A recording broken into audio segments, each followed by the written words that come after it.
चाचा तू खाली मतलब बियाह करे खातिर राजी हुआ और तू टेंशन एकदम छोड़ दे। अरे भैया पहले लड़कियां दिखावा। अरे बहन ओकरे बारे में तू जानबे लड़की के नौवे लेबे देखे के का हो बतावा। पहली बात देखा वो नेवासा हो। निवासा है एक लड़की हो और औलाद है ना उनके पास। तब चला भैया तुरंत करावा, हम तुरंत करब बियाह। 15 बीघा खेत हो, 1 ठे ट्रैक्टर हो, 3 ठे 4 चक्का इन कुल यही सारे कोई। चला भैया जल्दी इसका आज बियाह बता। हम ही लागे जल्दी बात कराई तोहर। चाचा खाली है तना मनावा तू कि लड़किया बियाह आने पड़े कहाँ 2-3 महीना हो मैं ओकरे घरे गए। भैया नेवासा की बात हो, अगर बियाह पड़ल हो तब वो बियाह तोड़वा के हमरे लड़किया के बियाह करवा जाए तब तो एकदम पक्का हो जाई।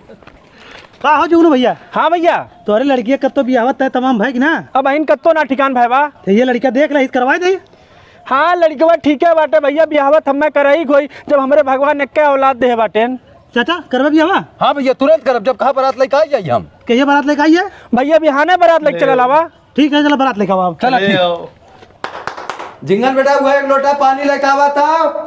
समधी भाई जयराम जी की। जयराम भैया जयराम। और का हाल भाई। सब कुछ बढ़िया बस समधी भाई हमारा लड़किया कैसे बा। तो हाँ लड़की भैया सोने के थरिया में खाद बाय और चाली खटिया सुतत बाय। समधी भाई तोरी क्या शादी करे हमार किस्मत जागी है। का भैया हमारे मेहर वो लड़का पैदा हो गए। लड़का पैदा हो गया। हाँ जिंगना सारे नेवासा कुल माटी मिल गए। ला समधी भाई मुंह मीठा करा। लड़का मतलब मुंह मीठा करा अपन। अरे मन हमार कौन गलती बा समधी भाई तो भगवान के देन रहा है। तो हम पैदा करे हमारी गलतियां हटाइए।